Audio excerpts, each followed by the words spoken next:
Ok.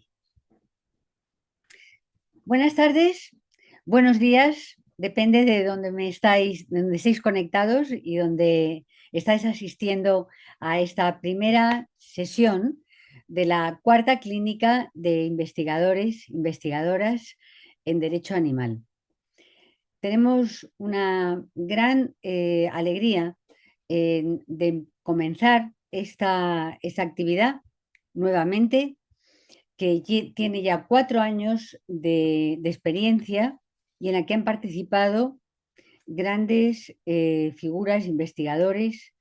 Y es verdad que el término investigador, yo recuerdo cuando estaba haciendo la tesis doctoral, el director de mi tesis me decía, es un poco grandilocuente y yo prefiero estudiosos.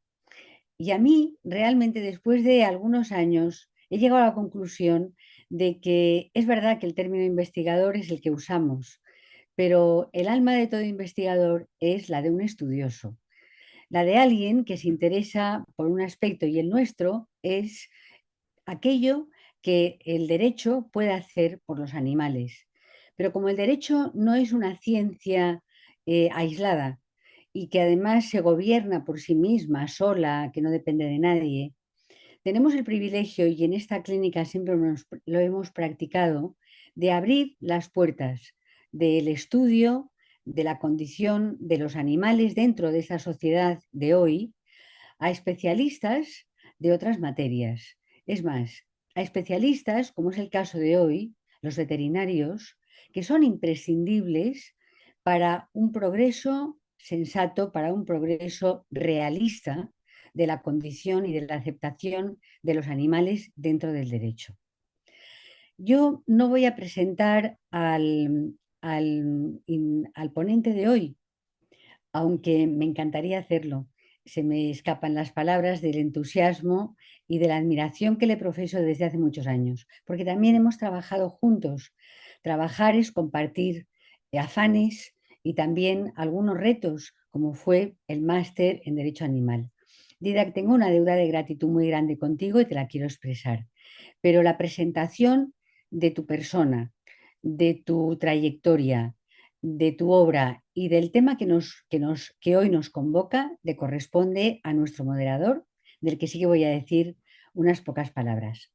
Joan Bruy es parte del equipo de la clínica, un miembro del equipo de la clínica. Esta clínica la hacemos un grupo de voluntarios. Somos personas de distintas latitudes, de Francia, Log, de Chile, José Binfa, de China, Bolí, y de Cataluña, Joan Bruy. Joan Bruy es una persona de muchas cualidades, con una tremenda rapidez, eficacia y una capacidad de estudio y de trabajo admirables, y tengo la suerte de trabajar con él codo con codo hace unos años. Así que el poder tener dentro de un equipo trabajar tan a gusto como nosotros trabajamos es un privilegio. Y ya solamente quiero dar las gracias a Natalia Urrea, que es quien hoy está organizando desde APLA esta sesión, porque APLA, esta clínica, le debe la generosidad de que nos brinda su espacio y su atención y su seguimiento. Natalia, muchísimas gracias y sin más, le doy la palabra a Joan Bruy. A todos los asistentes y que estáis en este momento desde vuestras casas o desde el coche o desde vuestro trabajo, muy bienvenidos a esta clínica. Es la primera sesión, tenemos otras más por delante, así que empezamos a trabajar. Muchas gracias, Marita. Bueno, ante todo, agradecerles la participación en esta primera edición en formato conferencia inaugural de la cuarta edición de la Clínica de Investigadores de Derecho Animal. Decirles que un año más la clínica ha sido posible por el impulso de la doctora Marita Jiménez Candela, creadora y promotora de estos encuentros, así como el hecho de contar nuevamente con ustedes y disfrutar de tantos asistentes a una nueva jornada de la clínica. Antes de empezar, y para quien no esté familiarizado con la Clínica de Investigadores, recordarles que es un espacio abierto de diálogo y de aprendizaje. ¿Y a quién va dirigido? Tanto a estudiosos como a profesionales de todas las edades, países, géneros y posiciones, que nos une un nexo común, el de ejercitarnos en escuchar la propia voz y la de otros compañeros que trabajan en el ámbito del derecho animal y otras ciencias afines. En definitiva, la clínica es un foro de ideas y de actividades que toma el mundo animal como centro y base de la reflexión. Cabe añadir que la clínica es una iniciativa del equipo da Derecho Animal y la revista DALBS que cuenta con el apoyo de varias entidades, la Fundación CIO, la Fundación Affinity, el grupo editorial Tirán lo Blanc, la Facultad de Derecho de la Universidad Federal de Bahía de Brasil, la Lincoln University of Economics and Law de China, Michigan State University, el Centro di Studi Judiciary Latinoamericano de Italia, el Ilustre Col·legi d'Advocats de Sabadell y la Fundación Chilena APLA Abogados por los Animales.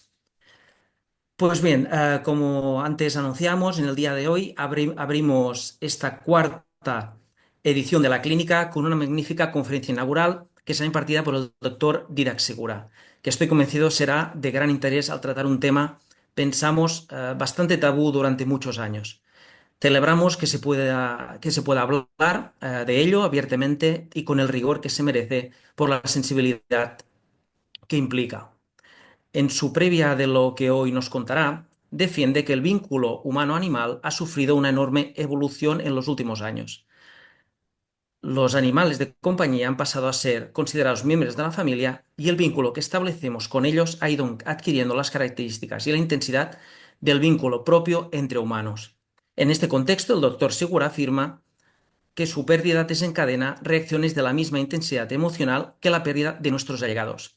No obstante, hay algunas circunstancias que hacen que el duelo por un animal pueda ser especialmente complicado, por eso es imprescindible entender esas circunstancias para hacer una gestión saludable del duelo. Bien, el doctor Didac Segura, ponente que hoy nos acompaña, tiene una larga trayectoria académica y profesional. Muy resumidamente, podemos decir que hace 30 años se licenció en veterinaria en la Universidad Autónoma de Barcelona y dedicó los primeros años de su carrera profesional a la medicina interna equina y a la docencia universitaria. Se doctoró en medicina veterinaria y desde 2007 ejerce de responsable de comunicación en la Fundación Hospital Clínic Veterinaria de la UAB. También cuenta con la certificación BENBOTS, que se centra en el estudio del vínculo personas-animales, la fatiga por compasión, la alianza terapéutica, la eutanasia y la gestión del duelo.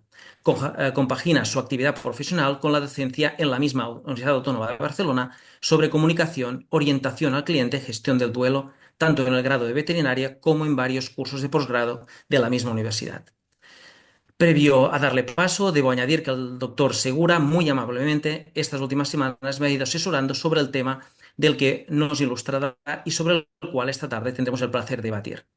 Desde el primer momento me ha facilitado información de gran interés sobre el duelo, que no solo, como le dije, me servirá para moderar la sesión de hoy, sino también a nivel personal, para mi día a día en casa al tener la suerte, como muchos o todos de ustedes, de compartir la vida con una espléndida familia multiespecie. Sin más, doy paso al doctor Segura. Insisto, muchas gracias por su participación y que sepa que empezamos con unas ganas enormes la sesión para aprender y entender sobre la gestión del duelo por un animal de compañía. Adelante, tiene la palabra. Muchísimas gracias, muchísimas gracias. Estoy un poco abrumado por la presentación, porque oír todas estas cosas una detrás de otra, aunque es cierto, he hecho todas esas cosas, pero cuando las oyes todas juntas, bueno, es un poquito abrumante. Espero estar a la altura y nada, yo os agradezco profundamente la invitación de Marita a esta sesión inaugural. Es cierto que no es un tema puramente jurídico, ¿no? Que entiendo que debe ser lo que tratáis habitualmente, pero sí creo que es un tema muy, muy importante para el bienestar animal y para el bienestar de las personas. Y creo que en ese sentido, bueno, puede ser relevante lo que yo os vengo a explicar aquí. Me hace especial ilusión porque, como decías, es un tema del que no se habla. Es un tema que escondemos, es un tema tabú y bueno, si no hablamos no vamos a mejorar nunca. Entonces, bueno, muy contento de poder estar aquí y compartirlo con vosotros. Voy a compartir la presentación. Creo que deberíais estar viendo la presentación ahora mismo en pantalla. Y bueno. Vamos a empezar. Hoy vamos a hablar de gestión del duelo ante la pérdida de un animal de compañía, pero vamos a hablar también especialmente de gestión emocional, porque son dos temas que no pueden separarse, van juntos de alguna manera. A ver, no me está pasando la diapositiva. Ahí vamos. Bueno, a lo largo de la presentación vamos a ver rápidamente por qué creo que es importante hablar de duelo. Definiremos brevemente qué es el duelo, cómo influye el vínculo y el apoyo social en la gestión del duelo, en las emociones que se generan en un momento de duelo. La parte central de la presentación va a ser precisamente sobre esa gestión emocional, intentar entender qué emociones se generan, por qué, qué función tienen esas emociones. Y después entraré brevemente en dos tipos específicos de duelo, el duelo desautorizado y el duelo anticipado, que son especialmente frecuentes en veterinaria, en las pérdidas de animales y que creo que merece la pena tratar, porque pueden llevar a duelos prolongados, a duelos complicados. Y finalmente intentaré hablar de por qué nos resulta tan difícil tratar estos temas y quizá tenga tiempo de dar algún pequeño consejo muy breve sobre cómo podemos hacerlo un poquito mejor. Esta es una presentación que yo había diseñado para veterinarios inicialmente y pensé en retocarla, cambiarla para esta sesión, pero finalmente apenas he hecho ningún retoque, porque al fin y al cabo no es en el fondo una presentación para veterinarios, es una presentación dirigida sí a profesionales del ámbito de la veterinaria. Todas vosotras, todos vosotros probablemente sois profesionales dentro de este ámbito. ah, Igual que lo podemos ser los veterinarios, pero sigue siendo exactamente igual de útil para alguien que no se enfrenta a este tipo de casos desde un punto de vista profesional, sino desde un punto de vista puramente personal, bien por experiencias propias o bien como apoyo a un familiar, a un amigo, a un compañero que se encuentre en situación de duelo. Es perfectamente válido para cualquiera. ¿Eh? Bien, ¿por qué creo que es importante hablar de duelo? Bien, en el caso de los animales, en el caso de la veterinaria en concreto, los veterinarios, pero también los tutores o los cuidadores de animales de compañía, nos enfrentamos a la muerte con mucha más frecuencia que los médicos. Por distintos motivos, porque la esperanza de vida de los animales es menor que la de las personas, ¿no? E incluso muchas veces la primera pérdida que sufrimos en la vida es la pérdida de un animal de compañía. Ah, También porque en medicina veterinaria existe la eutanasia, bueno, medicina humana existe entre todas las comillas que le queramos poner, pero en medicina veterinaria es muy frecuente y finalmente el resultado de esto es que tenemos mucho más contacto habitualmente con la muerte de animales de compañía que con la muerte de personas. Además, prácticamente el 90% de tutores de cuidadores de animales de compañía presenta algún síntoma de duelo tras la pérdida de un animal, y esto es un porcentaje enorme, un 90%, prácticamente la totalidad. También creo que es importante hablar de duelo porque no nos apetece, porque la muerte es tabú, porque las emociones, la expresión emocional es tabú, y como no nos apetece, no hablamos del tema, y como no hablamos del tema, no nos formamos, y como no nos formamos, no somos competentes en este aspecto. Y eso genera también problemas en la gestión del duelo y genera problemas emocionales que podríamos evitar con una formación mínima, con unos conceptos mínimos.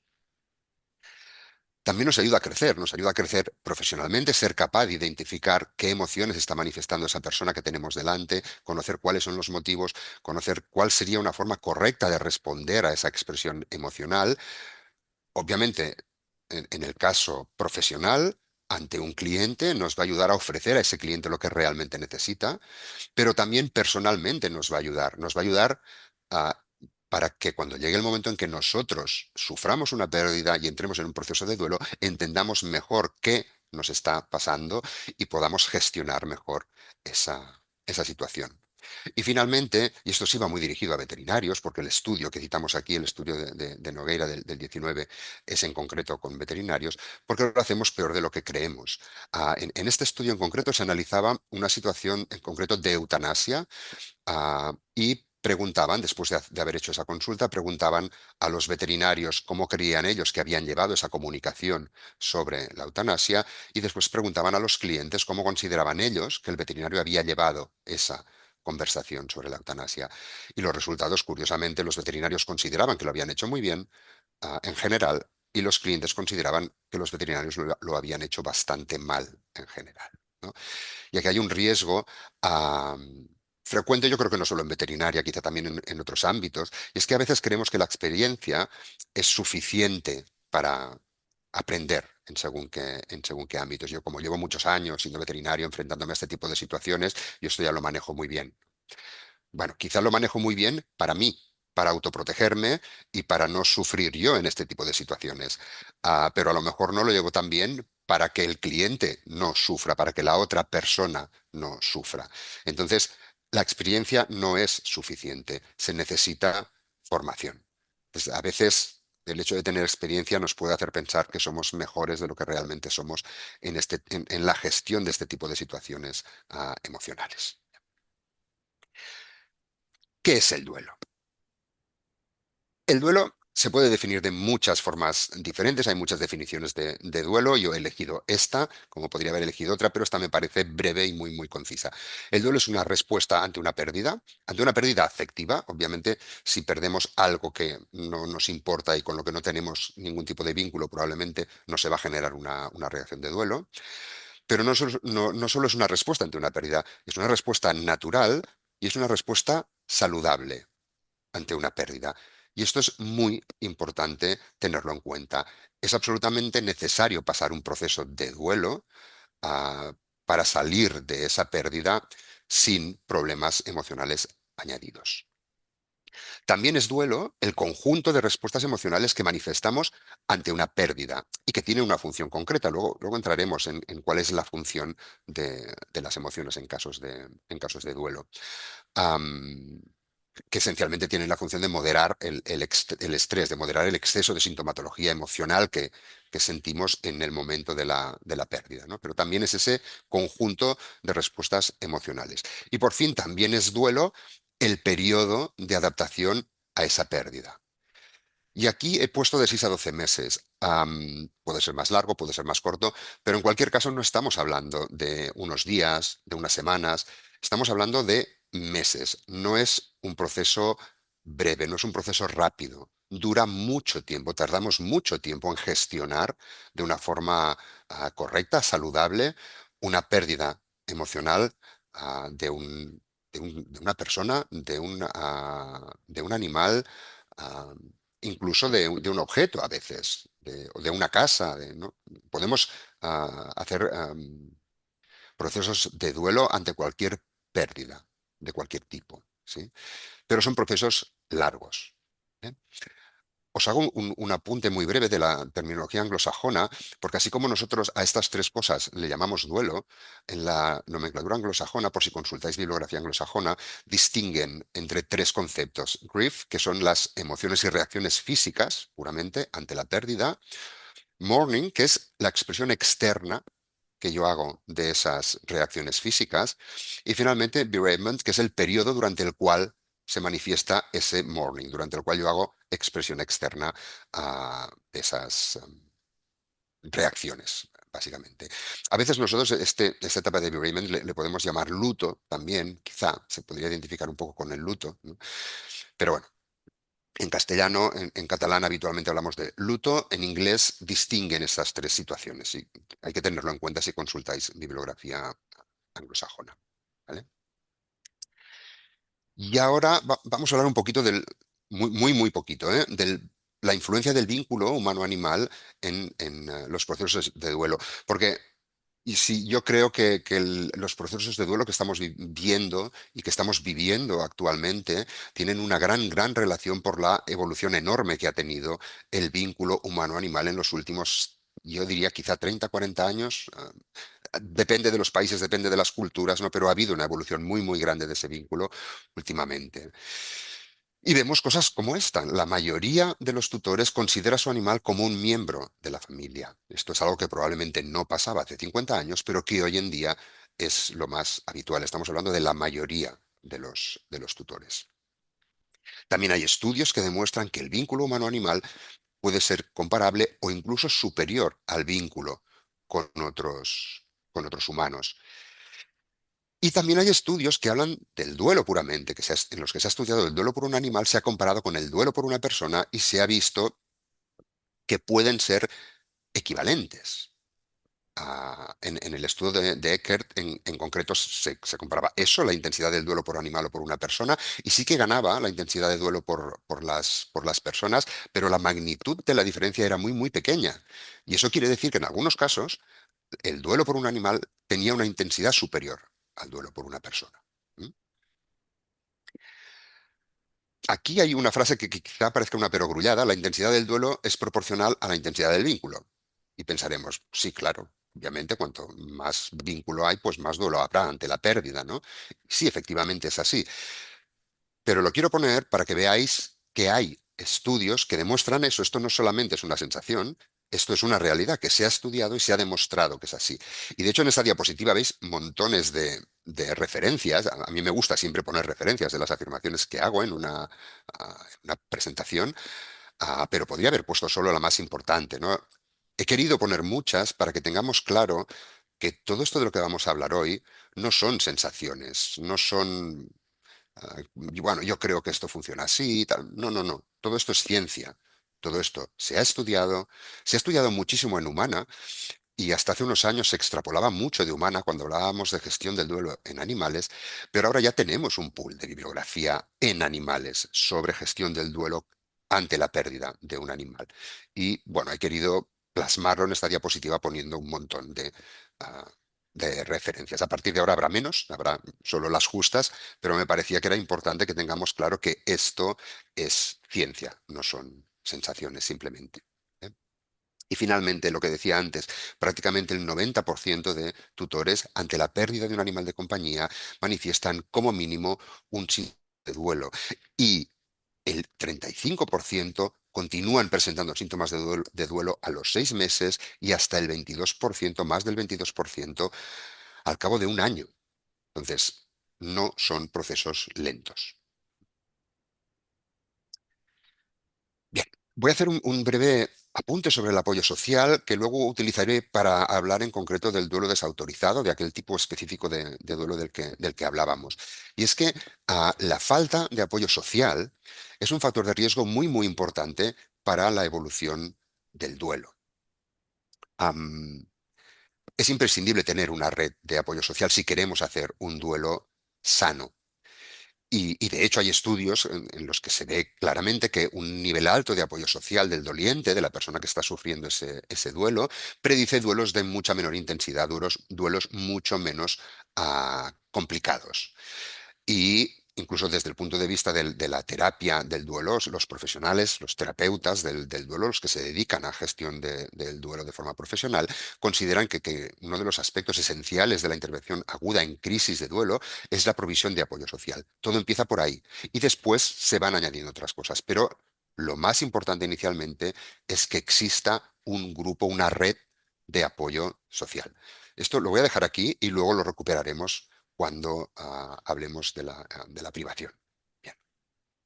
Y ahora vamos a entrar en el meollo de la cuestión, el duelo y las emociones. Porque no podemos entender un proceso de duelo si no tenemos unas nociones mínimas, mínimas, mínimas de gestión emocional. Pero así como del duelo no se habla, porque el duelo es muerte y la muerte es tabú, de las emociones tampoco se suele hablar.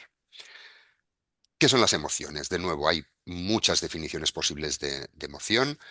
Las emociones, aquí tenemos una, son estados complejos del organismo en respuesta a un estímulo externo o interno.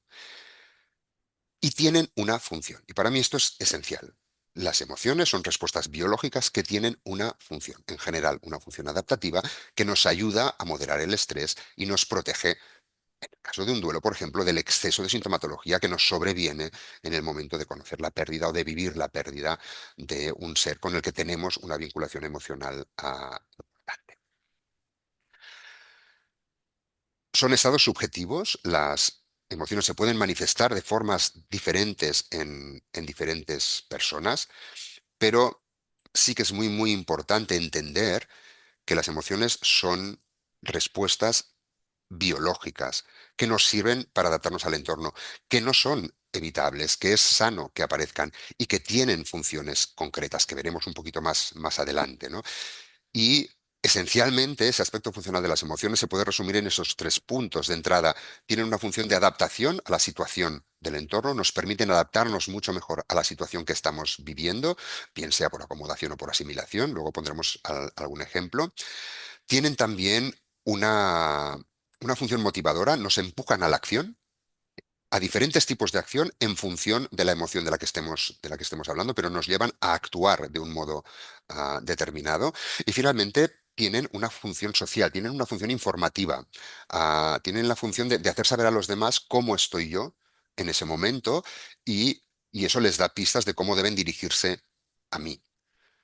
No es lo mismo dirigirte a una persona que está transmitiendo alegría que a una persona que transmite tristeza o que a una persona que transmite ira, ¿no? En función de lo que nosotros percibamos, nos vamos a dirigir a esa persona de una forma o de otra. Y creo que entender estos aspectos es importante para hacer una buena gestión emocional. Y finalmente, ah, añado siempre este punto, las emociones no son un ataque, nunca. Y esto lo pongo especialmente por una emoción muy concreta, que es la ira, que es el enfado, y que muy a menudo se vive por parte del que lo recibe como un ataque personal. Y en ningún caso, o prácticamente en ningún caso, es un ataque contra nosotros, sino que simplemente forman parte del proceso adaptativo de ese individuo que tenemos delante, que en ese momento necesita hacer esa expresión emocional. ¿Eh? Vamos a hablar de las emociones básicas. Las emociones forman parte de la estrategia evolutiva de supervivencia de los seres vivos. De hecho, se considera que las cuatro emociones básicas o las cuatro emociones naturales, que son estas que vemos aquí, el miedo, la ira, la tristeza y la alegría o el amor, son imprescindibles para la preservación de la vida, de la especie humana. Estamos hablando de las personas ahora mismo, ¿no? Para elaborar experiencias de vida, las placenteras o difíciles, nuestro organismo, nuestro cuerpo reacciona con emociones específicas que nos ayudan a asimilar las vivencias y a tomar las decisiones más adecuadas a la situación en la que nos encontramos, ¿no?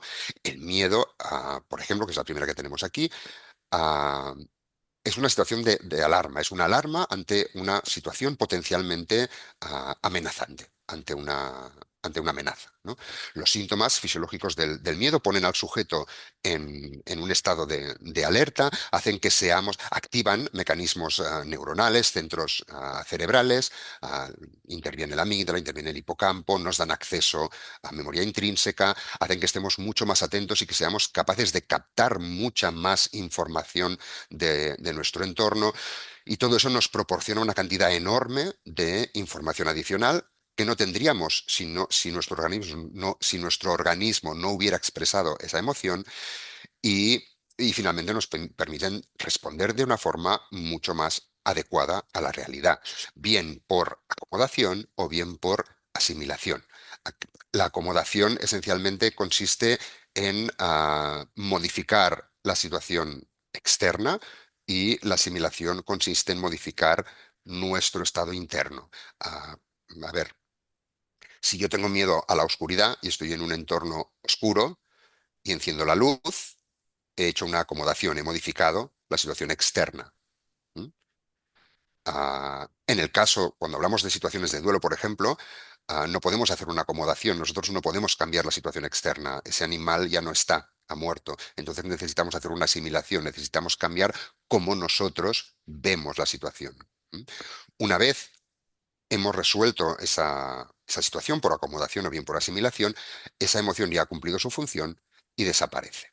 Entonces, las emociones son reacciones biológicas del organismo, fisiológicas, que tienen una utilidad muy concreta. Yo no estoy triste porque tenga ganas de estar triste, no tengo miedo porque tenga ganas de tener miedo, ni me enfado porque tenga ganas de enfadarme. Es una reacción biológica de mi organismo para que yo me adapte mejor al entorno. Y entender esto, desde mi punto de vista, es muy, muy importante para poder llevar una buena gestión emocional en situaciones de duelo y en cualquier otra situación, pero especialmente en situaciones de duelo. Bien, hemos hablado un poquito del miedo, la ira. La ira también sirve para protegernos contra amenazas mediante el establecimiento de límites, de mecanismos de defensa, ¿no?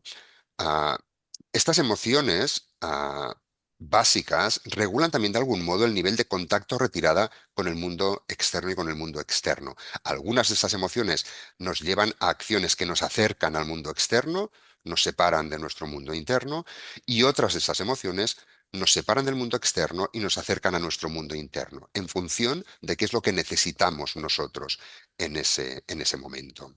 Así, la ira, por ejemplo, es una emoción que nos lleva mucho a la acción, que nos acerca al mundo externo y que nos aleja de nuestro mundo interno. Nos ayuda a alejarnos de ese mundo interno. Sin embargo, la tristeza tiene la función contraria, nos aleja del mundo externo, nos acerca a nuestro mundo interno para permitirnos la reflexión, para permitirnos reorganizar nuestro mundo interno después de esa pérdida. ¿M?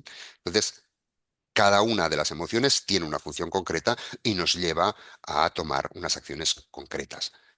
Perdón, estoy hablando y no estoy colocando aquí. Bueno, bien.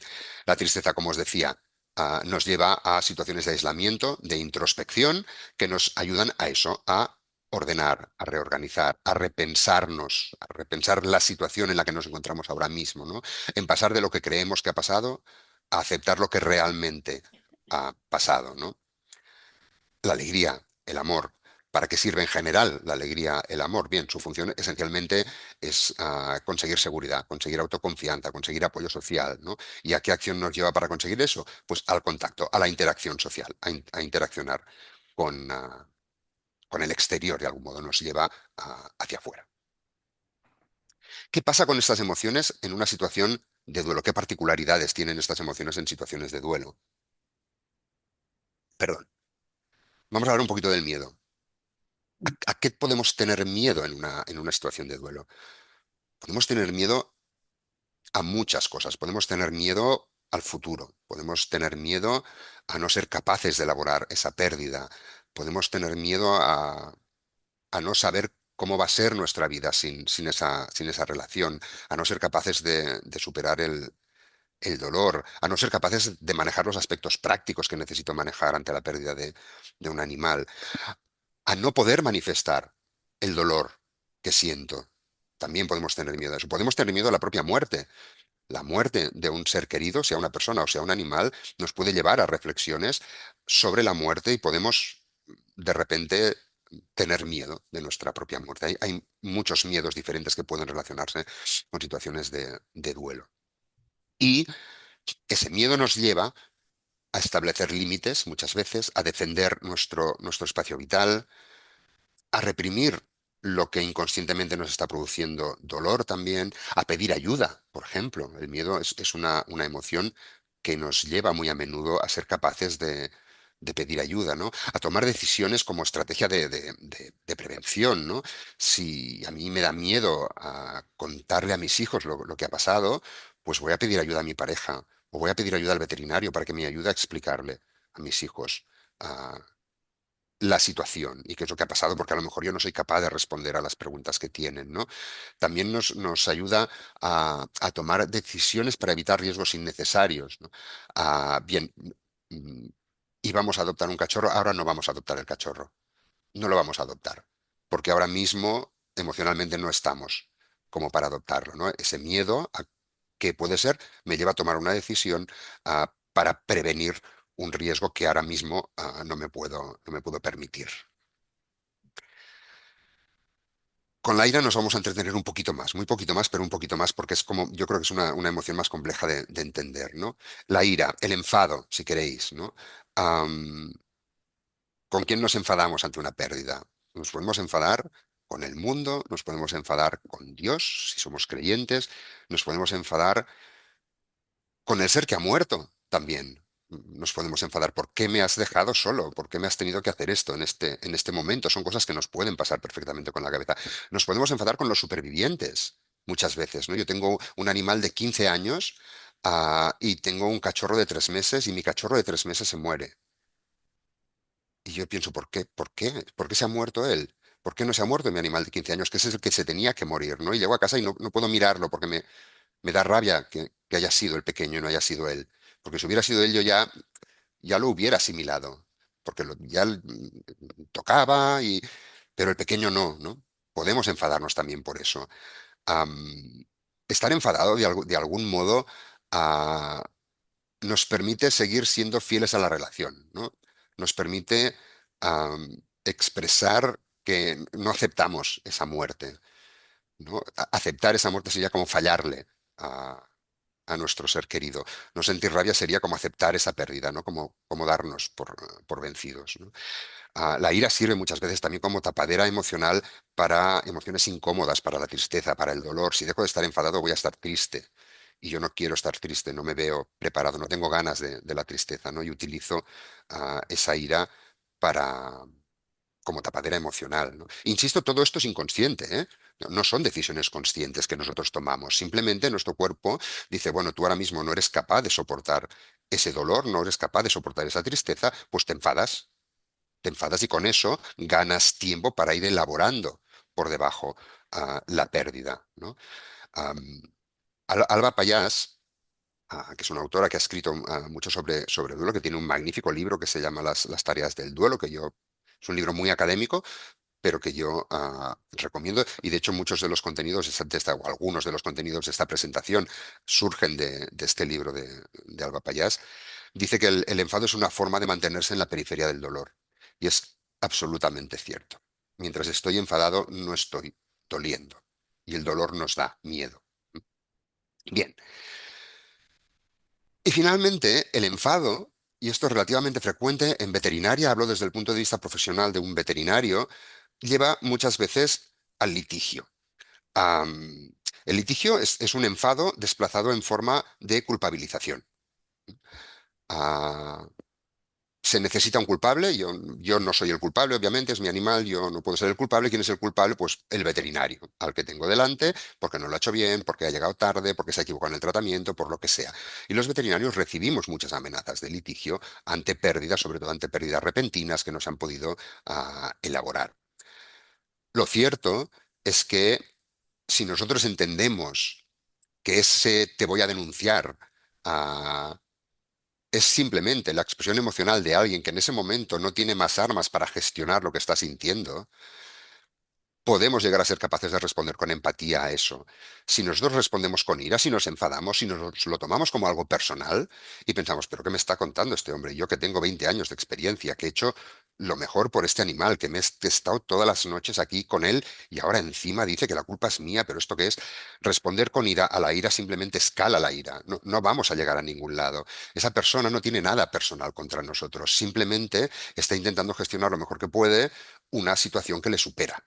Y su respuesta es esa. Si nosotros respondemos con empatía y esa persona quiere una segunda opinión, ofrezcámosle una segunda opinión. Yo le doy un teléfono de otro veterinario, le mando todos los informes para que lo puedan hacer, le explico lo que ha pasado. A veces te piden 2, 3, 4, 5 veces que les expliques qué es lo que ha pasado porque no lo entienden y no lo entienden. Ah, y tenemos que hacerlo. Y a veces yo me encuentro compañeros en el trabajo que dicen, pero es que yo he hablado con él 3 veces, me he reunido 3 veces, se lo he explicado todo por el derecho y por el revés. Yo ya, es que paso de reunirme una cuarta vez. Pues no, reúnete una cuarta vez. Porque además cuando estamos en estas situaciones de exceso emocional, nuestra percepción de lo que nos están contando es extremadamente limitada. Y es muy probable que aunque se lo hayamos explicado, no lo haya integrado, no lo haya entendido realmente. Entonces, hay que intentar responder con empatía incluso ante este tipo de situaciones. Y habitualmente esas situaciones de litigio se resuelven con el tiempo por sí solas. Cuando esa persona ha podido hacer el proceso, se da cuenta de que en el fondo no hay culpables y entiende la situación, automáticamente eso se desactiva y, y desaparece. Bien, vamos a la tristeza. Am, La tristeza es una de esas emociones que nos acerca a nuestro interior y nos aleja del exterior. Nos ayuda a procurarnos a nosotros mismos el espacio necesario para la introspección, para reorganizar mi mundo interno, para buscar significados, para cambiar de paradigma, para pasar de la lucha contra lo que no puedo cambiar a la aceptación de lo que es inevitable, para inspirar compasión también, para inspirar compasión y recibir ese apoyo social que necesito. en ese momento, ¿no? Tiene toda una serie de funciones la tristeza. Sirve para redefinir quiénes somos nosotros, porque cuando se pierde un animal, no simplemente se pierde un animal. Cuando perdemos un animal, nos perdemos a nosotros mismos, nos perdemos a la persona que nosotros éramos con ese animal. Y tenemos que descubrir quiénes somos sin ese animal. Y eso puede llegar a ser muy, muy intenso. Ah, si lo pensamos con una pareja humana, yo creo que es relativamente fácil de entender. Yo, mi relación con mi pareja durante 15 años y de repente me separo. Esa pareja desaparece o mi pareja muere. Da igual. Y de repente no sé quién soy. No sé quién soy yo solo, porque yo llevo 15 años viviendo mi vida en función de otra persona y lo he hecho todo en función de esa persona. Las comidas, las vacaciones, los viajes, todo lo he hecho en función de esa otra persona. Con lo cual ahora mismo sin esa persona me siento absolutamente huérfano, no me ubico, no sé quién soy. Esto pasa exactamente igual ante la pérdida de un animal de compañía.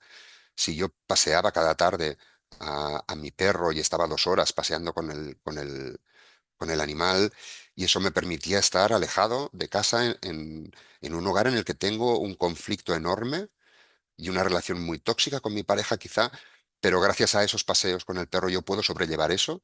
¿Y ahora qué va a pasar? Ahora que no está mi perro, no voy a poder salir, voy a ser capaz de sobrellevar esa situación. Entonces, insisto, perder un animal no solo es perder un animal, necesitamos reconstruirnos nosotros personalmente y eso lleva tiempo y requiere introspección, requiere estar nosotros con nosotros mismos, sin influencias externas, reflexionando y estando solos. Y por eso la tristeza hace que no tengamos ganas de salir, que no tengamos ganas de relacionarnos, porque lo que nos está haciendo es proporcionarnos ese espacio precisamente para hacer toda esa reconstrucción, toda esa redefinición de quiénes somos nosotros sin ese animal. Bien, am, ¿cómo voy de tiempo? Madre mía. Voy a acelerar un poquito para que luego podamos discutir un poco. Bien, la alegría, disculpad. Ah, en el ámbito del duelo, como alegría, como amor, entendemos el crecimiento postraumático. Se supone que después de un proceso de duelo debe haber siempre un cierto grado de crecimiento, de algún tipo de crecimiento postraumático. Y vivir eso con alegría, entre comillas, no quiere decir carcajearnos, quiere decir ser capaces de recordar a nuestro animal con una sonrisa en los labios, ser capaces de recordarlo sin sentir dolor, sin sentir ira, ¿no? Ahí ya hemos elaborado la pérdida. Ya somos capaces de generar sentimientos de amor ante el recuerdo del ser que hemos perdido. Podemos vivir en honor del ausente, podemos obtener lecciones, podemos ser más resilientes en pérdidas futuras, podemos ser capaces de establecer relaciones más plenas, podemos reinvertir en amor a los demás, podemos hacer voluntariados. Salen muchas cosas de los procesos de duelo cuando llegamos a ese punto final. Perdón, vamos avanzando. Bien. Un comentario muy, muy, muy breve de esta diapositiva. No voy a entrar a analizar las fases del duelo, etcétera, etcétera, pero sí quería colocaros esta diapositiva porque es probable que hayáis oído hablar, cuando hablamos de duelo, de las fases del duelo, ¿no? La fase de negación, de ira, de negociación, de depresión, de aceptación. Probablemente el modelo de Elizabeth Kubler-Ross es el primer modelo que se creó para entender el duelo. Después han aparecido muchos más que en el mundo académico se han utilizado más. Hoy en día hay académicos que utilizan modelos de fases y otros que no, esencialmente porque estos modelos de fases pueden dar la sensación de que estas emociones aparecen una detrás de otra y que estas fases aparecen una detrás de otra, y eso no es así, no es cierto. Todas estas emociones están presentes a la vez, solo que en cada una de las fases predomina una o predomina otra, ¿no? Pero todos estos modelos de fases lo que hacen esencialmente es analizar cuál de esas emociones de las que hemos hablado es la predominante en un momento dado para decidir de cuál es la mejor forma de abordar esa situación con esa persona que está doliente. Pero insisto, yo puedo estar la pérdida por la mañana, puedo estar enfadado por la tarde y puedo estar con sentimientos de amor hacia mi animal perdido durante la noche y eso puede irse alternando, ¿eh? No es un proceso lineal en absoluto. Bien, Y ahora vamos a centrarnos ya sí en esas dos tipologías de duelo concreto de las que os hablaba antes. Me interesa especialmente el duelo desautorizado porque yo creo que en veterinaria es, es muy, muy importante y es muy, muy, muy frecuente. El duelo desautorizado se refiere a la dimensión interpersonal, no a la intrapersonal, es decir, se refiere al aspecto social de la manifestación del duelo. Y se refiere a aquellas situaciones en las que el duelo no se considera legítimo y el doliente no puede expresarlo, ¿eh? A ciertas personas no se les da el derecho a vivir su duelo y no reciben el apoyo de su entorno, las facilidades que habitualmente se dan en otras situaciones de duelo. Es un concepto relativamente reciente del año 89, de los estudios de DOCA del 89, ¿no? Y está claro que cada sociedad establece unas normas sobre lo que es una conducta adecuada de duelo y lo que no lo es. Cada sociedad decide cuándo puedo manifestar duelo, cómo puedo manifestar duelo y por quién puedo manifestar duelo. Y aunque esto no es una norma escrita, esto no está escrito, pero es muy evidente lo que es un duelo aceptable o lo que es una actitud aceptable o no socialmente ante un duelo u otro. Y Doca se dio cuenta de que había determinadas situaciones en las que esa expresión emocional de duelo socialmente no estaba aceptada. ¿Vale? A lo mejor me diréis que, hombre, en el caso de los animales, antes quizá no se aceptaba tanto el duelo, pero hoy en día con estos vínculos de los que hemos hablado, ¿no? Que el vínculo cada vez es más intenso, es más potente, pues a lo mejor esto ha cambiado, ¿no? Lo cierto es que no ha cambiado, ¿no? Se considera mucho más legítimo el duelo por una persona que el duelo por un animal, sin ninguna duda. Yo, si muere un familiar mío, yo tengo derecho a unos días de baja, por ejemplo, y si muere un animal, no. Entonces, ahí eso ya me está trasladando un mensaje. No es lo mismo que muera un animal a que muera una persona, ¿no? Y bueno, hay más ejemplos, hay otras cosas de las que hablaremos. Bien, las posibilidades que estableció DOCA es, uno, no se reconoce la relación. Por ejemplo, un amante. Yo tengo a mi pareja, pero secretamente tengo un amante y muere mi amante. Entonces, socialmente, yo no voy a expresar, no voy a poder expresar, no va a estar bien visto que yo exprese públicamente el duelo por ese amante cuando estoy viviendo una relación con mi pareja, ¿no? Entonces, ese tipo de situaciones llevan a duelos desautorizados, ¿no? O se reconoce al doliente, y esto es, bueno, un poco duro, pero esto sucede, y sucede sobre todo en casos de discapacidad. Personas con discapacidad, a veces personas con parálisis cerebral, a personas con síndrome de Down, a las que, bueno, se considera que probablemente no viven las emociones igual que nosotros, y bueno, pues tampoco, ¿no? No van a pasarlo tan mal como otra persona, ¿no? O sea, asumimos una serie de cosas porque no reconocemos al doliente, ¿no? Otra posibilidad es que no se reconozcan las circunstancias, que las circunstancias de esa pérdida o de esa muerte no se consideren lícitas de duelo, de dolor. Por ejemplo, a la muerte de un adicto. ¿Mm? Yo tengo un amigo, una persona que es adicta a cualquier tipo de droga y muere de una sobredosis, ¿no? Una muerte por sobredosis, probablemente si yo manifiesto duelo, es posible que reciba frases del tipo, hombre, un poco se lo había buscado, ¿no? Porque, y este tipo de cosas obviamente no me van a ayudar en mi proceso de duelo, ¿no? Ese apoyo social no lo voy a tener en esta situación. Y finalmente, cuando no se reconoce la pérdida, cuando el objeto que se pierde, cuando el ser que se pierde no se considera digno de duelo. Y aquí es donde entran los animales. No solo los animales, esto pasa también en mortinatos, en pérdidas en personas humanas, en pérdidas de gestaciones en último tercio de gestación o bebés que nacen muertos. También se da este tipo de situación, pero bueno, para nosotros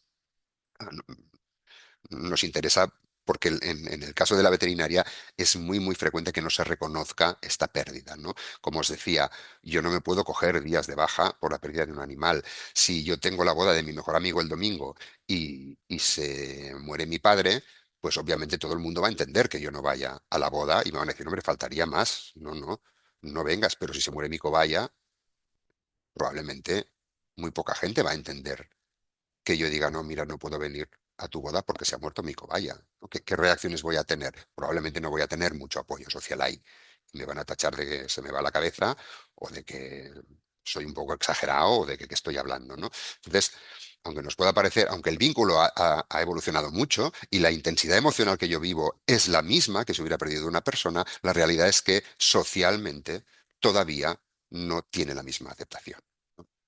Y el hecho de vivir situaciones de duelo desautorizado hace que ese apoyo social no exista, no esté ahí, ¿no? Falla esa empatía.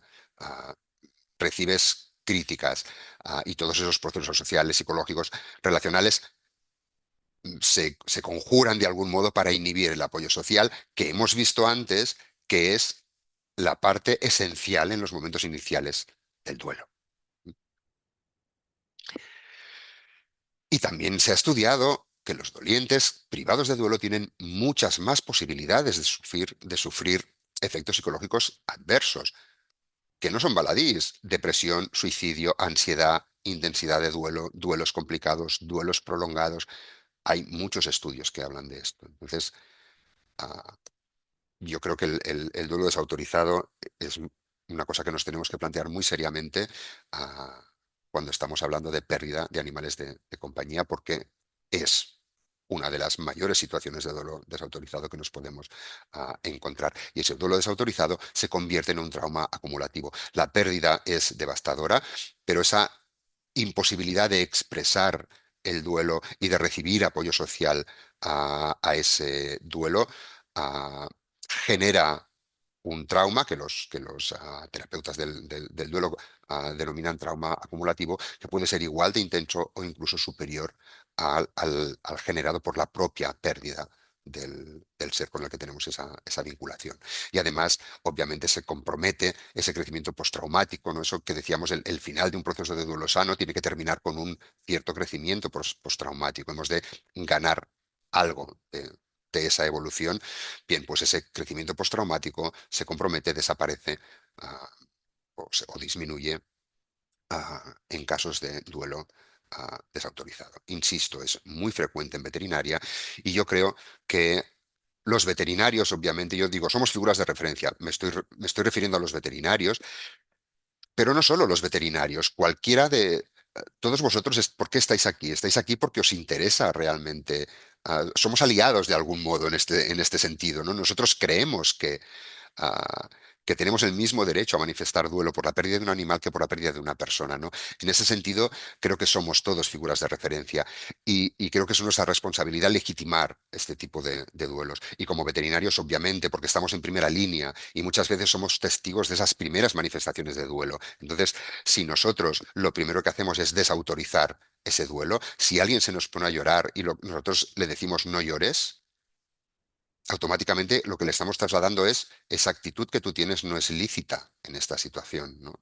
Estamos coartando esa expresión emocional. Coartar expresiones emocionales, hemos visto, las emociones son necesarias, no son caprichos, tienen funciones concretas, ¿no? Sirven para llevar procesos de duelo sanos. Si nosotros mismos, como profesionales y figuras de referencia, coartamos, no legitimamos esa expresión emocional, le estamos haciendo un flaco favor a esa persona, bien sea un cliente nuestro, bien sea un amigo, bien sea colega, no importa. Cualquier tipo de expresión emocional es lícita en una situación de duelo. Simplemente tenemos que entender nosotros por qué se está produciendo esa expresión emocional e intentar actuar en consecuencia, pero sobre todo validarla. ¿Te pones a llorar? Es normal que llores. En vez de decirte, hombre, no llores, que no, no, lo que tengo que hacer es ofrecerte un pañuelo, ¿no? No hace falta hablar muchas veces, simplemente te doy un pañuelo.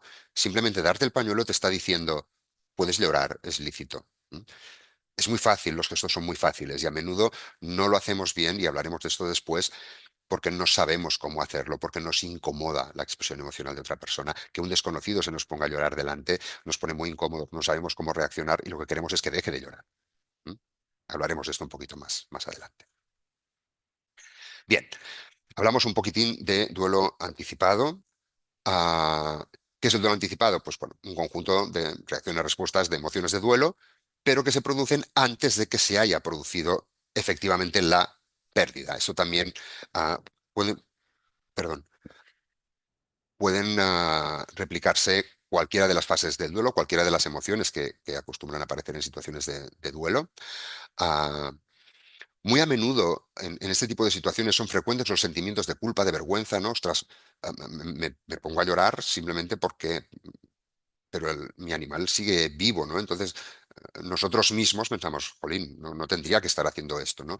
Y nos coartamos a nosotros mismos esa expresión emocional, ¿no? Y esto nos lleva muy a menudo a situaciones de duelo desautorizado que nos coartamos nosotros mismos. Esto es frecuente, obviamente, en situaciones de diagnóstico de enfermedades muy graves, de enfermedades terminales o de situaciones en las que estamos planteando la eutanasia de un animal. ¿Vale? Y me gustaría hablar de eutanasia, pero realmente es tema para otra charla completa porque es un melón enorme, pero, pero bueno, es importante también plantearse muchas cosas sobre la eutanasia, ¿no? ¿Qué utilidad tiene el duelo anticipado? Aquí vemos en gestión emocional todo tiene una función. Nada es porque sí en las emociones humanas, ¿no? Bien, el duelo anticipado tiene la función de amortiguar el impacto emocional cuando la pérdida se produce realmente. Y para nosotros, como veterinarios, yo ahora hablo como veterinarios, pero bueno, quizá también como acompañante de una persona en una situación de duelo anticipado, es una oportunidad. Es una oportunidad, uno, de transmitir información sin prisas, de dar tiempo a esa persona para que pueda reflexionar con la información que yo le estoy dando. Nos da tiempo para planificar el desenlace, para decidir cómo quiero que sea, cómo quiero que pase, dónde quiero que pase. Quiero que sea en casa, quiero que sea en la clínica, dónde me lo imagino, quién quiero que esté presente, cómo quiero que se haga, ¿no? Nos da mucho tiempo para ir pensando todo eso. Nos permite a nosotros como veterinarios conocer uno y respetar los deseos del doliente. Ah, ¿Esa persona está dispuesta a plantear una eutanasia? ¿En qué situación estaría dispuesta a plantearla? ¿Hasta dónde consideraría lícito esa persona llegar en el tratamiento de un animal? ¿Qué, qué punto esa persona ya consideraría que es un ensañamiento terapéutico o no? Todas estas cosas son muy subjetivas y personas diferentes pueden poner el límite en puntos diferentes y todos esos puntos son perfectamente respetables. Entonces, nosotros como profesionales necesitamos conocer esas cosas y un duelo anticipado nos da la posibilidad de conocerlas. Muchas veces esto no se produce, tenemos que tomar la decisión en 2 minutos y no es lo mismo dar explicaciones en 3 minutos que tener 3 meses o 3 semanas para dar esas explicaciones y para que esa persona pueda ir elaborando ese proceso de duelo y en el momento en que se produzca la muerte del animal, se produzca como esa persona quería, donde esa persona quería, con el acompañamiento que esa persona quería. Cambia muchísimo después el proceso de duelo, cuando nosotros creemos que hemos hecho honor a lo que realmente considerábamos que teníamos que hacer por nuestro animal. ¿Mm? Bien, vamos terminando. Ah, ¿Por qué nos resulta tan difícil hablar de duelo? ¿Por qué nos resulta tan difícil hablar de gestión emocional? Lo he dicho antes, no tenemos formación en gestión emocional, no nos forman en el cole, por lo menos aquí, en mi país. Aquí hay gente de distintos países y a lo mejor las cosas son diferentes, pero aquí en España no nos dan formación emocional, formación en gestión emocional en el colegio. Tampoco nos la dan en casa muy a menudo, en la mayoría de hogares. Y si estamos hablando de temas de muerte, en absoluto, en la mayoría de hogares. ¿Cuál es la consecuencia? Que no entendemos lo que le está pasando al doliente. No entendemos por qué se enfada y luego se ríe y luego se pone a llorar. No, no lo entendemos. ¿Y qué pasa cuando no entendemos las cosas? Pues que nos sentimos impotentes, no sabemos cómo ayudar. No tenemos ni idea de cómo ayudar a esa persona que tenemos delante, ¿no?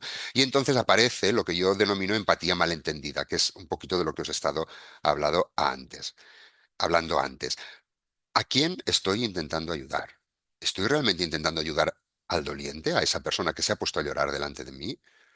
¿O estoy intentando ayudarme a mí porque que alguien se me ponga a llorar delante lo encuentro incomodísimo porque no sé cómo reaccionar, no sé cómo consolarlo, no sé qué hacer en este tipo de situaciones y lo que hago es hacer cosas, decir cosas para que deje de llorar, para sentirme mejor yo, para sentirme menos incómodo yo, ¿no? Lo de, hombre, no llores, anímate. Esto a un doliente no le ayuda en absoluto. Básicamente lo que está haciendo es cortar su proceso de duelo, cortar esa tristeza que necesita mm, para desahogar emociones y también para hacer introspección, ¿no? Y esto es muy, muy típico, sobre todo con temas de tristeza, ¿no? Entonces hemos de tener muy claro, hacernos esta pregunta, ¿no? ¿A quién estoy intentando ayudar? ¿Al doliente o a mí? Porque no tengo bastante capacidad de gestión emocional y no sé qué hacer en esta situación. ¿Mm? Y otra pregunta que yo creo que, y aquí sí hablo muy desde el punto de vista del veterinario, ¿eh? ¿Con quién estoy empatizando? ¿Con el doliente o con el animal? Nosotros como veterinarios probablemente nos encontramos con muchísima más frecuencia que nuestros clientes con situaciones de muerte, con situaciones de eutanasia, ¿no? Hemos visto muchas de estas situaciones y muy a menudo cuando nosotros vemos sufrir un animal sabemos lo que va a pasar y entendemos que ya no podemos hacer nada más y entendemos que lo mejor para ese animal, lo que puede evitar el mayor sufrimiento para ese animal sería probablemente una eutanasia. Y tenemos tendencia o podemos tener tendencia a tener prisa porque el cliente decida eutanasiar ese animal, porque a nosotros nos hace sufrir ver sufrir a esos animales. Pero es que el doliente a lo mejor no está preparado para tomar esa decisión todavía y necesita más tiempo. A lo mejor necesita comentarlo con su pareja, o a lo mejor necesita comentarlo con sus hijos, o a lo mejor, ah, no sé, puede necesitar otras cosas.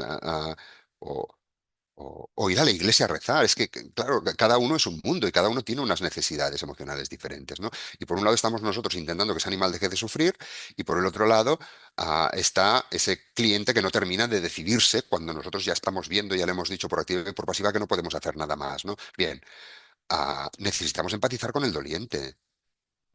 Y si tenemos que tirar de analgesia, tiramos de analgesia. Ah, pero esa persona puede necesitar tiempo y a veces hay poco tiempo, es cierto, pero siempre podemos darle opciones. Cuando alguien está en estas situaciones de superación, de desbordamiento emocional, muchas veces no es capaz de ver opciones, está absolutamente bloqueada, ¿no? Pues démosle opciones nosotros. Necesitas hablar con alguien, necesitas que llamemos a alguien. Por ejemplo, simplemente, a veces simplemente eso lo resuelve. Sí, necesito hablar con mi pareja. Bueno, pues la llamamos, que venga, hablas y ya está. Pero él no hubiera sido capaz de decir eso porque no sabe exactamente por qué no puede decidirlo, ¿no?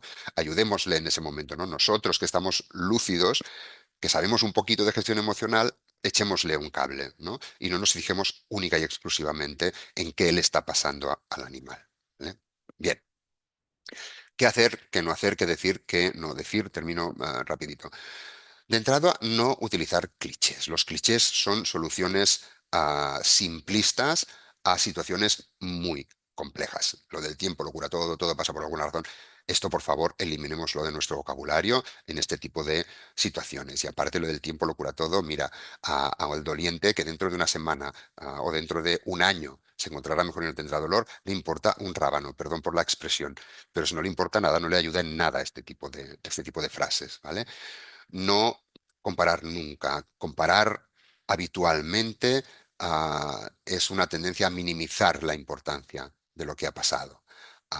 Y no podemos minimizar la importancia del dolor que siente la otra persona. No podemos poner en duda el dolor de la otra persona. No le hacemos ningún favor. Entonces, no comparemos, ¿no? Cuando a mí se me murió, no, no. Olvidémonos de las comparaciones, ¿no? No recomendar que se mantengan ocupados, que distraigan la mente, no intentar animarlos, vamos de compras, vamos de vacaciones, no, porque esto lo que hace es interrumpir ese proceso, esencialmente, ese proceso de tristeza que es necesario, esa introspección que yo necesito para reorganizar mi mundo interno. Si quiero ayudar al doliente, es el ejemplo que pongo siempre, no lo voy a animar a ir de compras, le voy a ir a hacer la compra yo. Eso sí es ayudarle. Tú tienes que estar en casa, tú necesitas estar en casa, pues no te voy a llevar de compras, voy a ir yo y te voy a hacer la compra y te la voy a traer para que tú no tengas que salir y no te tengas que preocupar. Yo te hago la compra y te hago la cena y tú sigue en tu proceso. Eso sí es ayudar. ¿Mm? Por supuesto, no reñir, es que llevas ya 3 meses y sigues llorando cada noche, ya está bien, ¿no? No, insisto, son procesos largos, son procesos que duran meses y meses, que pueden alargarse más allá de un año sin que sean patológicos. ¿Mm? No sugerir que se sustituya al animal perdido por distintos motivos. Probablemente no es el mejor momento para introducir otro animal en el entorno familiar, porque emocionalmente no estamos como para darle a un nuevo miembro de la familia todo lo que necesita.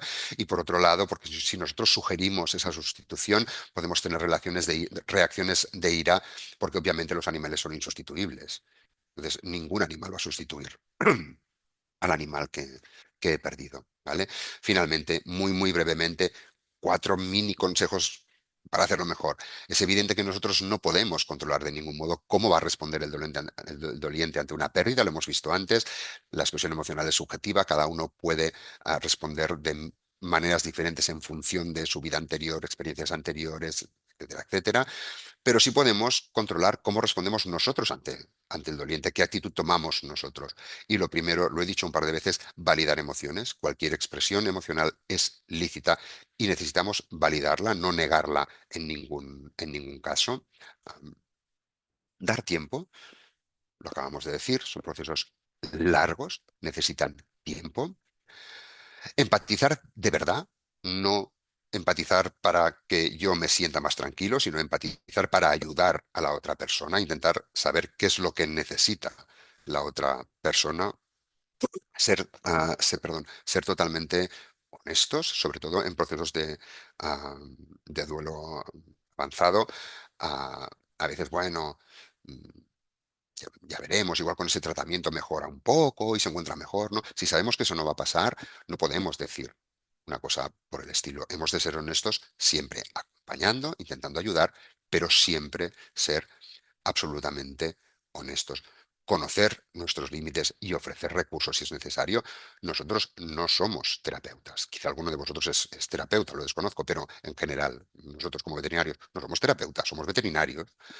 Entonces, obviamente, saber un poquito de gestión emocional y saber un poquito de gestión del duelo nos va a ayudar a esas personas, nos va a ayudar a colaborar, a generar una red social de apoyo que además después a lo mejor nos va a ayudar a sujetarnos a nosotros cuando nosotros vivamos una situación de duelo. ¿Eh?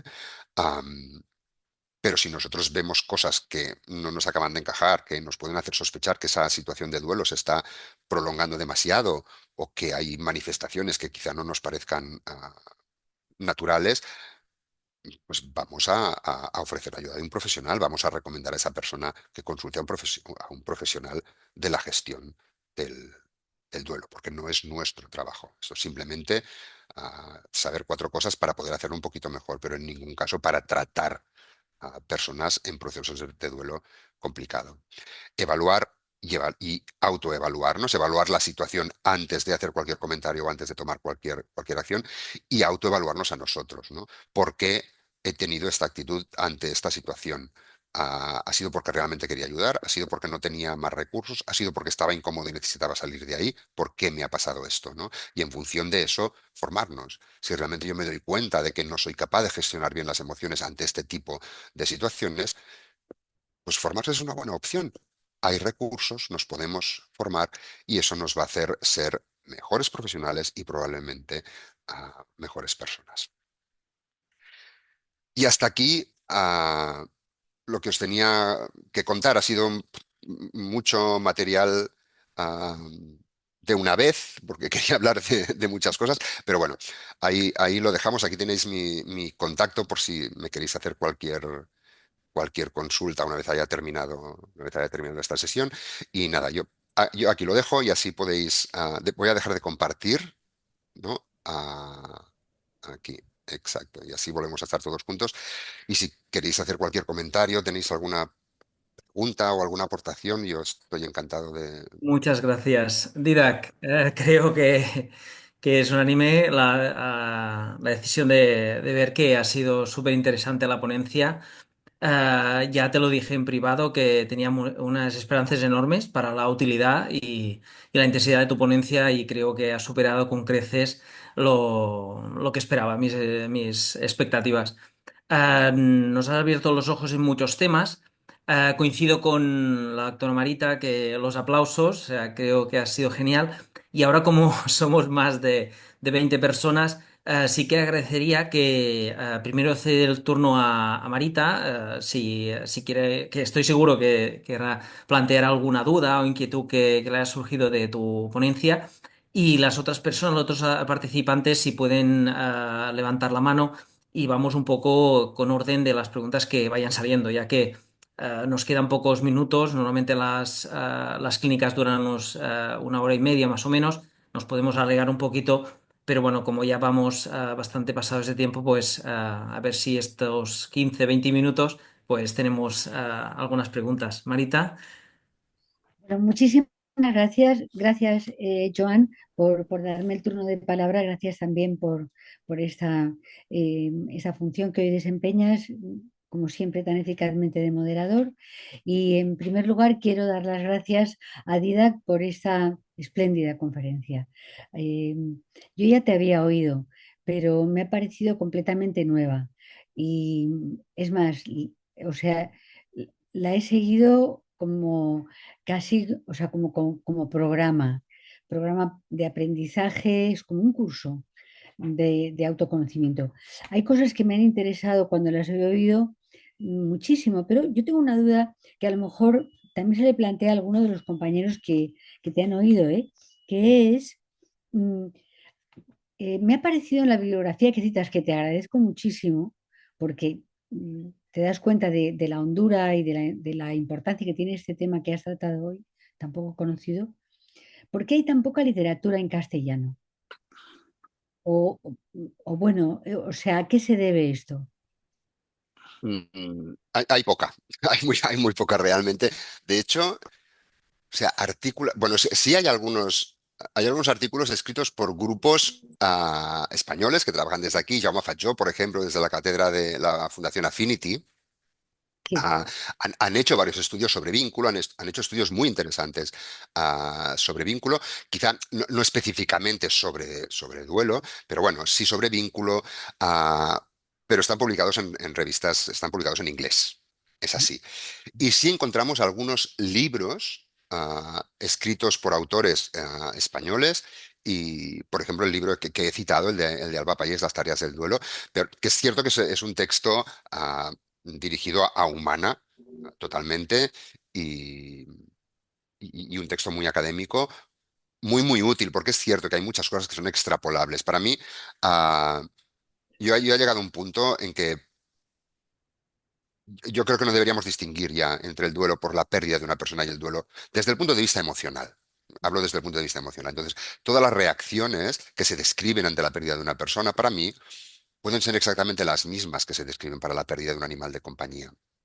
Entonces, estos libros que están orientados a medicina humana, yo creo que son perfectamente útiles. Lo que sí que todavía necesitamos es que se publiquen estudios y más estudios en inglés, en cualquier idioma, me da igual, pero sobre duelo y pérdida, estudios científicos que demuestren que efectivamente, que sigan demostrando o que demuestren con mayor contundencia que es exactamente lo mismo o que cada vez es más exactamente lo mismo, si quieres, ¿no?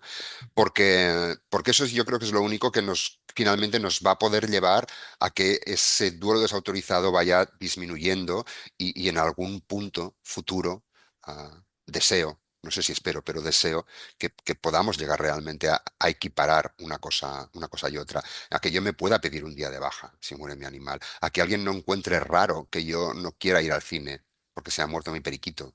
Ah, y pongo estos ejemplos del periquito y de la cobaya, porque parece que un perro sea como más tal, o que da igual, yo he tenido gente con crisis de ansiedad en consulta porque se ha muerto una cobaya, entonces da igual cuál sea el animal, ¿no? Ah, pero es cierto, hay poca literatura todavía y yo he puesto muchas referencias y os he dicho, tenemos muchas referencias, bueno, tenemos, incomparable con lo que hay en medicina humana, desde luego, ¿no? Pero sí, en español hay muy poca cosa y de hecho artículos, hay algún artículo de divulgación, no hay artículos realmente académicos. Sí hay algo de divulgación, pero también tengo que confesar que yo soy una mente muy científica y a mí me gusta dar un enfoque muy académico a las cosas. Yo para hacer una afirmación necesito que haya un estudio detrás de algún modo, porque si no estoy transmitiendo sensaciones y me parece poco lícito, ¿no? Sobre todo en según qué ámbitos. En un ámbito como este, yo con mis amigos puedo hablar de sensaciones, pero en un ámbito así, pues no me parece correcto, ¿no? Y si hay algunos libros que hablan sobre gestión emocional ante la pérdida desde un punto de vista más, no sé cómo decirlo, más puramente emocional, más buenista, más, bueno, poco académico, en definitiva, ¿no? Y afirman muchas cosas sin un apoyo académico detrás y bueno, soy consciente que tengo algunos pendientes de leer, me los tengo que leer porque tengo que tener toda la información, pero ahí está. Y también hay cuentos, por ejemplo, dirigidos a niños, porque hoy hemos hablado del duelo esencialmente en adultos, pero el duelo en niños es un mundo completamente diferente y depende de los grupos de edad, las reacciones son diferentes y la forma de explicárselo pues va a ser diferente. Y también las situaciones de durante la pérdida de un animal, para mí son oportunidades únicas para que un niño empiece a entender qué es la muerte y qué es una situación de duelo, porque lo primero que suele perder un niño es un animal de compañía y no un familiar. Entonces, y su forma de entender la muerte es muy diferente también en función de los grupos de edad. Esto es bastante más complejo, pero, pero bueno, y sobre eso todavía hay menos información. Sobre la gestión del duelo por pérdida de animales de compañía en niños. No sé si hay, de hecho, no sé si hay bibliografía, voy a tener que revisarlo. Sí, en humana, por supuesto, pero no en veterinaria. Bueno, ahora sí que sí, te acabas de comprometer tú mismo, tú solito. A Ay, Dios hacer- mío. No ha sido una pregunta trampa. La publicación de estos resultados en DALS, a lo que quedas pues muy cordialmente invitado. Muchas gracias, Didac. Muchísimas gracias a vosotros. Espléndido. Bueno, o sea, ahora continuamos, ¿verdad, Joan? Que tú, Sí, o sea, perfecto. Ahora veo una persona que tiene el micro abierto. Si nos puedes plantear tu pregunta. Ok, bueno, pues gracias por darnos esta información, médico. Bueno, ya contestaste las que yo tenía.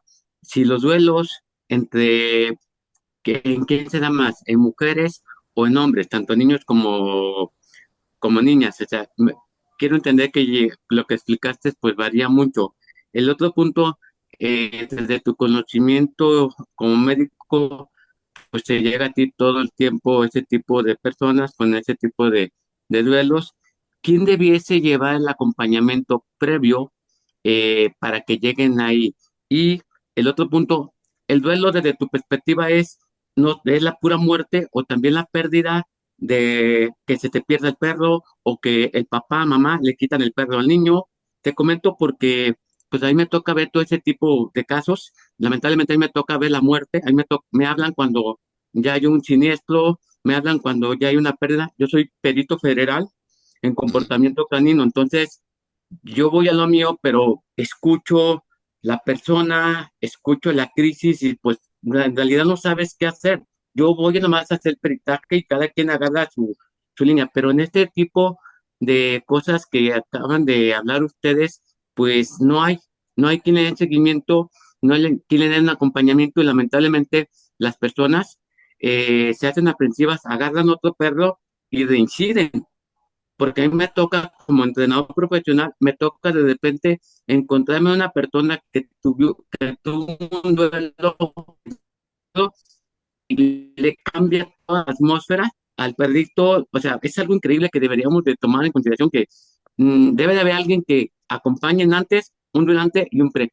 Pues yo agradecido, ojalá me pudieran ayudar en esto. Marita Candela, soy Manuel Omelí, de México. sí, me acuerdo, bueno, o sea, te recuerdo con enorme, enorme cariño. Qué bien reencontrarnos. Gracias por estar aquí. Y gracias por esto. Muy bueno. Adelante, gracias. Muchas gracias por las preguntas, porque son muy lícitas y son muy interesantes. Hablabas inicialmente de si el porcentaje es mayor en hombres o en mujeres. Ah, no es que haya muchos estudios, pero que sí, cuando definen las poblaciones de los estudios, sí que hay una cierta información sobre esto. Y de hecho, ah, yo te diría que se decanta hacia las mujeres, pero no es algo casual. Es porque la intensidad del vínculo depende muy a menudo del estilo de vinculación. Y el estilo de vinculación en las mujeres acostumbra a ser más intenso, bueno, es diferente, es diferente. Podríamos entrar, es que no hay mucho tiempo y podríamos hablar mucho más de estilos de vinculación, porque el estilo de vinculación tiene mucha, o los estilos de apego, de hecho, tienen mucha influencia en la vinculación que se establece con el animal de compañía, ¿no? Los estilos de apego que se establecen desde que somos pequeñitos y a medida que vamos creciendo, influyen mucho en el tipo de vínculo que establecemos con el animal, ¿no? Y vínculos más intensos tienen duelos más intensos. Entonces, sí que es verdad que es más frecuente que haya reacciones de duelo más intenso en mujeres. Ah, y esto, yo no sé si es una sensación mía al ver las poblaciones de los estudios o si realmente hay algún estudio que lo haya descrito realmente, pero lo consultaré y os haré llegar de algún modo la respuesta a esto porque me parece muy interesante. Y después has comentado también si el duelo simplemente ante la pérdida por la muerte del animal o no. No, no, en absoluto, en absoluto. El duelo es ante cualquier tipo de pérdida. Incluso puede ser una pérdida funcional. Hay gente que tiene problemas de duelo por una amputación, por ejemplo, de su animal. Desde luego la separación de un animal, ¿no?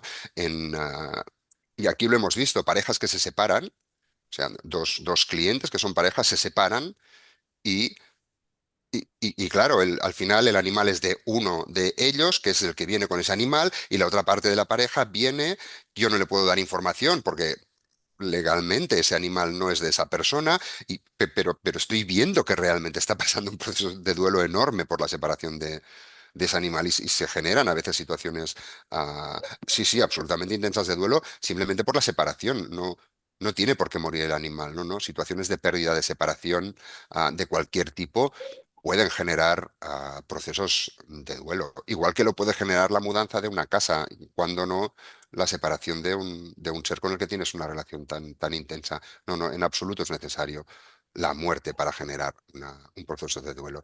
Y después, sobre el tema del acompañamiento, no he terminado de entender cuál es Ok, la duda. Sí, ¿quién debería de asesorarnos? O sea, ¿cuáles serían las personas correctas? Porque yo entiendo que el veterinario pues está en su mm, campo, pero no considero que tengamos ni el no, tiempo ni el conocimiento como para a trabajar un lado psíquico, emocional o empático, no, en emociones.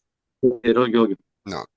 No, definitivamente los profesionales de esto son psicólogos y psiquiatras, indudablemente. Y hay psicólogos especializados en gestión de duelo. ¿Eh? Y nosotros aquí tenemos localizados un par de Ok, psicólogos que se dedican precisamente a gestión de duelo y con los que yo estoy intentando hablar para ver si ellos mm, podrían llevar situaciones de ok, duelo con animales de compañía, pero la persona adecuada es un psicólogo y desde mi punto de vista un psicólogo especializado en gestión de duelo, ok, indudablemente. gracias. Muchas Sí, gracias. sí, no hay de qué, un placer. Muchas gracias, Manuel. Mira, doy la palabra a Alexandra, que aún nos quedan algunos minutos, que si puede plantear la pregunta a Didac. Sí, muchas gracias. Disculpa las molestias. Bueno, felicidades por la ponencia. Soy Alessandra de la Universidad de Lima, de Perú. Y bueno, justo el día de ayer he visto que han sacado un proyecto de ley acá, que es para dar un día de licencia en caso de pérdidas de mascotas, solo de perros y gatos. Ese Enhorabuena. proyecto de ley, sí, ese proyecto de ley todavía está en debate, pero ojalá se dé. Y bueno, en la exposición de motivos se enfoca mucho en el vínculo que existe entre la mascota y la persona. Quería conocer cuál es en el caso de España, si hay algún proyecto de ley vigente o hay alguna ley que sea similar a ello y si está siendo efectiva. Bien, gracias por la pregunta. Yo, mm, ob- me alegro mucho de ese proyecto de ley que se está debatiendo porque realmente ah, tu pregunta se la voy a pasar directamente a Marita, obviamente, porque yo desconozco la legislación en ese sentido. Yo creo que eso no existe y dudo que haya algún proyecto de ley en el que se esté discutiendo, pero sería muy buena noticia y en todo caso si vosotros sois, y no sé tampoco si en otros países eso existe. Si vosotros sois pioneros, enhorabuena y estoy seguro de que Marita te podrá dar una respuesta más adecuada. Muchas Marita. gracias. Bueno, gracias. O sea, nosotros no tenemos, Alessandra, nada semejante y tampoco hay ninguna propuesta legislativa en este sentido. Tampoco hay jurisprudencia, es decir, tampoco hay ningún tipo de decisión por lo que se haya fallado un permiso, la concesión de un permiso a algún trabajador por el duelo de su animal. Pero es un tema, gracias por plantearlo. Ok, gracias, doctora. Muchas gracias. Muchas gracias, Alessandra. No veo ninguna otra mano. Si te parece bien, Didac, lo dejaremos aquí. Antes de finalizar, quería informar a todos los asistentes que las siguientes sesiones se extenderán los últimos jueves de cada mes, como esta, llegando, si todo va bien, al mayo de 2025. Y ya podemos anunciar la próxima sesión, que tendrá lugar el 12 de diciembre. Será una jornada con excelentes expertos de derecho animal, en la que hablaremos de tauromaquia en Latinoamérica. Sus expositores serán, por un lado, el abogado Luis Domingo Gómez Maldonado, de Colombia, fundador y docente de la Cátedra de Derecho Animal en las Maestrías de Ciudadanía y Derechos Humanos y Derecho Ambiental y Sostenibilidad de la Universidad Jorge Tadeo Lozano en Bogotá. Por otro lado, el profesor Juan José García Rebollo, del Río, de México, profesor de la Facultad de Derecho de la Universidad Autónoma de Querétaro, que ha publicado varios artículos académicos y de difusión. Y esta sesión estará moderada por la doctora Beatriz Franciscovic, de Perú, autora de varios libros y artículos publicados en revistas jurídicas y docente de la Universidad Científica del Sur. A todos les esperamos y muchas gracias por su participación. Hasta la próxima. Muy bien. Bueno, solamente me queda, gracias, Joan, por recordarnos la próxima cita que tenemos, que creemos que hacemos con ello honor a unos cambios muy importantes que se han producido en Latinoamérica y en la clínica los queremos acoger. Y vuelvo con gran sentimiento de gratitud y admiración a dar las gracias a nuestro ponente de hoy. Dida, que has estado fantástico. Tu tema ha suscitado y además hay en el chat algunas expresiones y también en el chat que tenemos en la clínica de investigadores de gente que quiere saber más sobre el tema y esperamos que podamos coincidir otra vez. Desde luego, este partenariado, digamos, a nivel personal, con el Hospital Clínico Veterinario, a mí solamente me ha brindado beneficios y admiración por ese trabajo que, ya refiriéndome en concreto a la fundación y al hospital, es modélico. De verdad, ¿eh? Eh, Todo lo que se pueda decir en este aspecto, bueno, en tantos, en la atención, yo creo que lo dije el día que te vi por primera vez. Por ejemplo, cuando te citan para las vacunas, por ejemplo, pues con el cobaya, con el perro, con el gato, le llaman por su nombre. Fulanito tiene cita para tal día con el doctor tal para la vacuna. A mí eso me parece un gran acierto y es uno de esos aspectos que denotan el respeto que desde que pisas el hospital inspiráis. Respeto por el animal, por los sentimientos que tenemos, las horas de visita. Y con esto quiero hacer un homenaje a esa institución a la que tú perteneces y a la que yo tengo tanta gratitud y admiración. De nuevo, muchas felicidades por tu conferencia, un enorme agradecimiento por haber aceptado nuestra invitación, todo el equipo, te lo agradecemos de verdad de corazón. Gracias. Muchísimas gracias a vosotros por la oportunidad, porque a mí me fascina hablar de estos temas, creo que se habla poco y poder tener este foro para transmitirlo, pues es un regalo, realmente es un regalo y te lo agradezco muchísimo. Ujú. Gracias. Muy bien. Bueno, pues hasta la próxima y Hasta la esperamos. próxima. Ok, muy bien. A todos, muy buenas tardes, muy buenos días, buenas noches y nos vemos en la próxima. En la próxima clínica estáis todos invitados. Gracias. Gracias, permiso. Muchas gracias. Qué lindos.